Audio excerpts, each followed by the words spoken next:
I'm not okay. Now we're good on StreamYard. Um, so if I had to lose 15 kilograms all over again, here is what I would do differently or what I would focus more on. Okay, so you may know if you've been here before, I have lost and kept off over 15 kilograms and 18% body fat since I started this chapter of my journey back in 2010. I was recovering from a chronic inflammatory condition which saw me leave the world of swimming. That was the end of my swimming career as sorts. That was the start of 2 to 3 years of really trying to find the right person to help me. I didn't know what was happening. All I knew was I couldn't breathe and I couldn't swim a lap of the pool without being in complete agony. I had enormous tension and pain through my thoracic, especially so through the middle of my back. I couldn't be standing or seated upright for more than like half an hour. Even 45 minutes was a real challenge for me because I was just in so much pain all the time, chronic pain. And so during that time, I didn't know how to eat. I was not a certified sports nutritionist like I am now. I couldn't exercise. I couldn't walk to the bus stop without getting a stitch. That's to give you some context and background with regards to how much discomfort I was in. So walking 500 meters was near impossible. I remember one morning walking to the bus stop to get to, well, obviously the bus stop to go to university and just being in so much pain I had to stop. I barely got to the end of my street and I had to stop and just try and catch my breath and breathe. And I really couldn't. Like breathing was near impossible. So it's been a wild ride, guys. It's been a journey. It's been a hot minute. And I now know quite a few more things. I've since become a personal trainer and certified sports nutritionist and health coach. And I've got a lot to share. So sharing is caring, hence why I'm on Clubhouse on my phone. If you're like, why is she holding her phone? I'm on Clubhouse. If you're on Instagram, you are on my iPad. If you're on YouTube, LinkedIn, Twitter, Facebook, you're on my computer. I have 3 devices. It's a whole studio in here. And I've got a lot to run through. So, first thing that I would have done differently, I would ignore the 1200 calorie diet that a nutritionist put me on. I sought out the help from a nutritionist. And bless her cotton socks, she did the best that she could. She was just following normal protocol and numbers and maths and what have you. But a 1200 calorie diet is not enough calories for a growing girl, let alone a grown ass woman who is trying to build an empire, work 14-hour days, who trains 2 to 3 hours a day. And that's just really negligent to be putting someone on 1200 calories. It's not enough, guys. Like, really, it's not enough. And anyone who's on a 1200 calorie diet is probably training for a figure competition. They're training to cut weight for a weight category in their respective sport. It is something that should only ever be entertained very, very, very, very, very short term for those specific circumstances and for that context. You shouldn't be looking to be on 1200 calories long term to try and lose weight because you just won't be able to sustain it. Your body's hunger cues are going to be so great that you won't be able to overcome that. Your body at the end of the day has to keep you alive. So if it doesn't have enough calories to keep you alive, it's going to let you know. You're going to get hungry. Also, if you think about 1200 calories, you can't get enough protein and vitamins and minerals on 1200 calories a day. You're going to end up with nutritional deficiencies, and then you're going to have a whole host of other problems.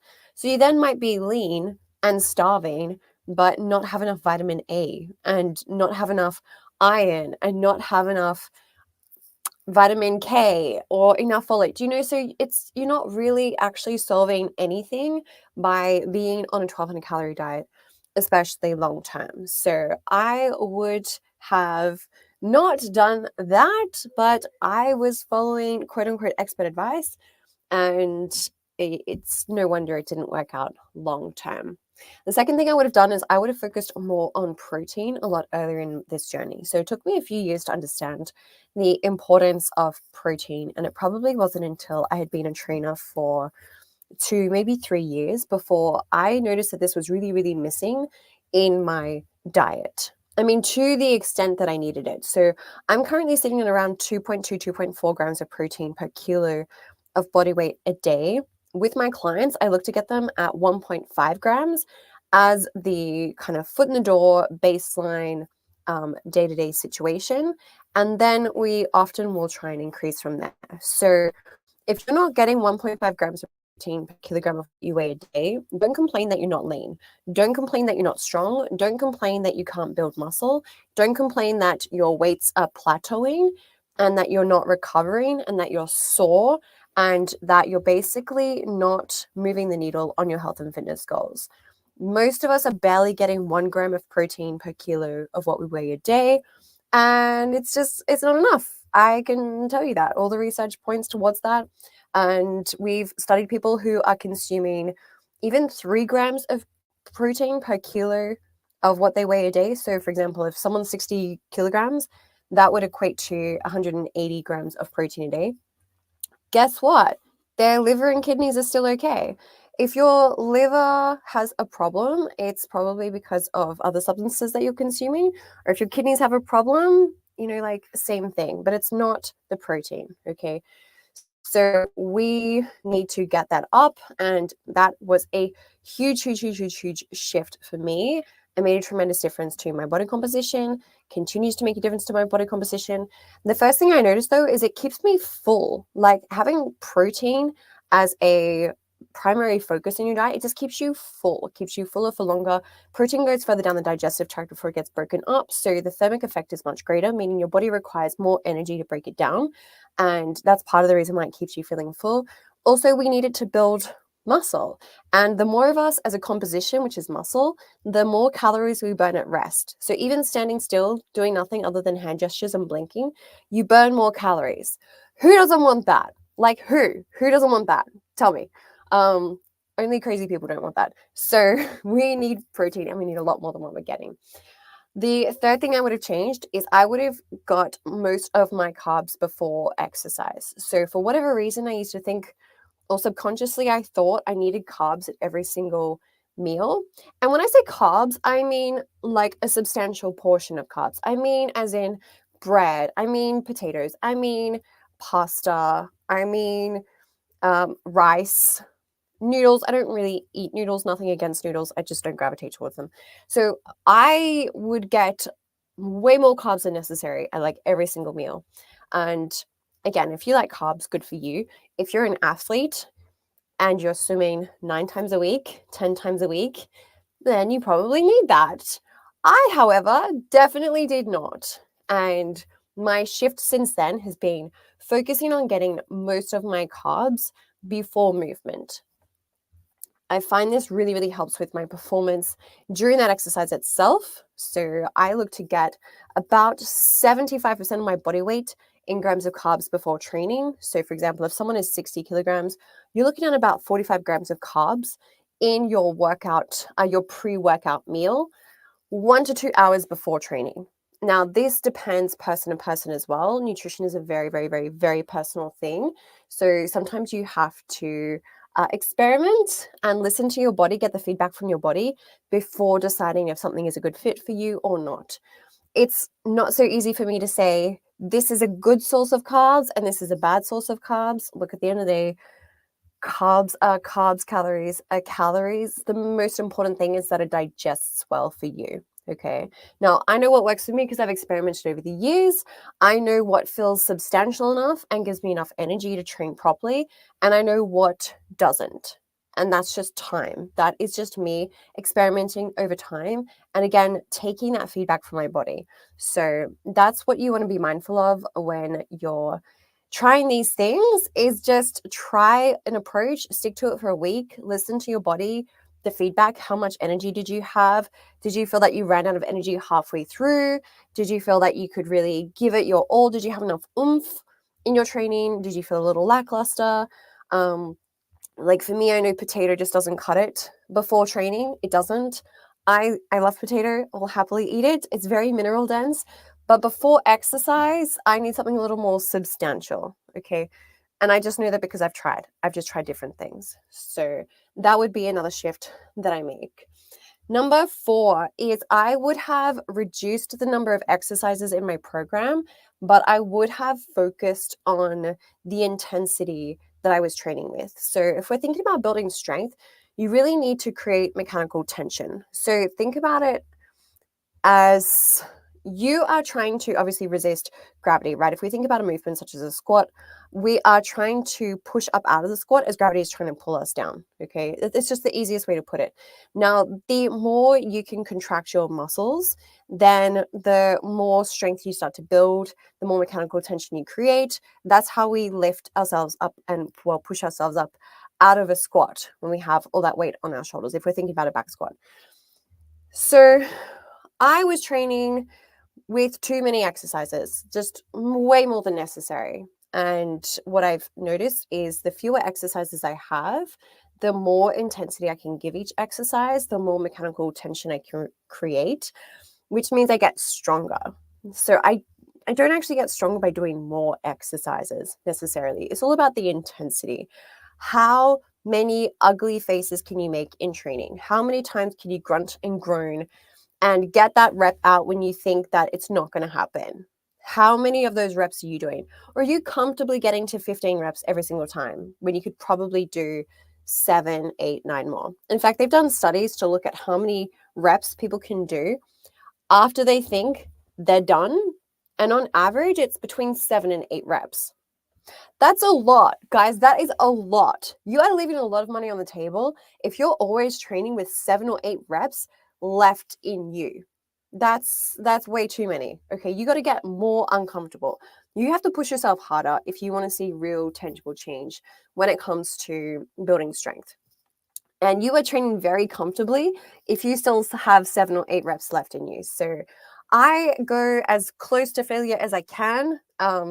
Within reason, okay, I'm a little more mindful on things like back squats, a little more mindful on things like deadlifts. But outside of that, I really try and get to that point where my technique is like so ugly, I'm either going to break myself, in which case, I mean, sometimes I break myself, or I stop so that I don't break myself, or the range of motion just isn't there, to the point where I'm like, that doesn't count as a rep, that barely moved. So intensity is where it's at. I see so many women being trained like they're fragile, as though they're made out of glass, and they're all super astonished when I train them and I load up whatever machine it is, or when I pass them a weight, they're like, "What? You think I can lift that?" I'm like, "That's going to be your warm-up weight in 2 seconds, trust me." So we are all a lot stronger than we realize, or capable of being stronger than we realize. We're not coming anywhere close to reaching that potential in the gym. And part of what could be holding you back is doing just too many exercises. More variety isn't better if you're not training with enough intensity to even move the needle in the first place on what you're lifting. Okay, so for me, I'm now between 5 and 8 exercises per session, depending on what I'm training. And again, with the primary focus being on how much can I F myself up without injuring myself. That is the goal, by and large. The next change I would make would be I would train all rep ranges. So previously, and I don't really know why, I guess it's just become popular, but I was training 3 times 15 or 3 times 12 for most exercises. And there's so much benefit to exploring all rep ranges. There's so much benefit to doing sets of 5 and 6. Actually, I think that's my favorite. Sets of 5, sets of 6, sets of 8, 10, 12, as well as sets of 15 and above. Some of my workouts, I did 30 reps of something the other day because I could. Do you know, because I could. I was able to. When we train at the lower rep range, we accelerate the rate at which we start to understand a movement. So the neurological benefit is much greater at the lower rep range because your brain has to figure out how to move that weight. So everything really has to be so super engaged to shift a really, really heavy weight. Obviously, you have to have more muscles on. Your brain really has to be there. Otherwise, it's not going to happen. And previously, I was just training, again, like mostly 3 times 12, 3 times 15, for endurance, because a lot of people don't want to bulk up, and they have this fear that they're going to bulk up if they lift fewer than 15 repetitions. And what you're going to do is you're just not going to reach your potential. You're not really going to get that much stronger, because you're always going to be leaving money on the table. So again, you're going to have a greater benefit in that neurological rep range, being like the 1 to 5 or 6 reps. The 8 to 12 is excellent, 12 to 15, 15 up. They all have their own benefits, using different energy systems, using the brain differently. And that carries over again between. So sometimes getting really, really good at 3 times, well, not even 3 times, just 6 reps allows you to then move the needle on another rep range that you're trying to improve on, or a weight that you've been trying to reach. So yeah, that's another benefit to getting strong on all rep ranges. I would have prioritized that much sooner. It would have made my training more interesting as well. And I would have made a tremendous difference in how much strength I gained in my bigger movements. I know that my squats would have got a lot stronger a lot sooner had I done that. Same for deadlifts, but deadlifts, we know how I feel about deadlifts. The next change that I've made is I have added cardio to my training, more so since my figure competition in 2017. So the WBFF, when that was in Singapore, I did add cardio as per my coach's suggestions to that. And I've kept it since. Now, I don't love cardio, although I was a swimmer, yes, and swimming is cardio, but I don't know, for whatever reason, my brain puts it in a different category. I really like the aerobic benefits I get from cardio, because it allows me to lift more weight and not having to take so much rest between my sets. That's the benefit that I really enjoy. So I'm able to get through more in less time when I'm doing my weightlifting, when I'm doing my resistance training. When it comes to weight loss and fat loss, sure, there's some benefits there, but they're pretty, I don't know, short-lived. You're going to increase your heart rate. Your heart rate, of course, will be elevated when you're doing the cardio, but then it's going to return back to where it was more or less the moment you finish. Whereas when you're doing resistance training, we see that your post-oxygen uptake is increased for up to 48 hours after training. So your metabolic rate rather is going to be increased for a prolonged period of time in lifting weights versus just doing cardio. But nonetheless, my favorite benefit being I don't need to spend so much time resting and catching my breath in between doing things like squats, Bulgarians, walking lunges, etc., bent over rows even. So that for me has been great. And I leverage my time by replying to messages, replying to my assistant, replying to DMs, etc., etc. So if you can multitask and listen to a podcast at the same time, it's kind of worth it. And if I was going to be standing still, replying to messages on my computer anyway, I would rather just be on a bike, a stationary bike, and doing that. I get to burn more calories. I'm not very good at standing still anyway. You probably know that. Another change I would have made is I just would have documented more. Okay, would have taken more progress pictures, more measurements. I would have logged my workouts a little more regularly. So that would be another change that I make, because what is happening on Instagram is going weird. Yeah, so I just would have not changed, but I just would have made a more concerted effort to do that, to document my journey a little more regularly. And I wouldn't have I don't know why I didn't document more, honestly. Like, it's so nice just playing with filters on Instagram. It's so nice to see the changes documented, and it keeps you going. Like, it keeps you motivated to continue long after you've started. And now when I see an old photo of myself, I'm like, oh yeah, that's what I used to look like. And it's really satisfying to see how far I've come. The next one I would have changed, I just would have supplemented creatine a little bit sooner.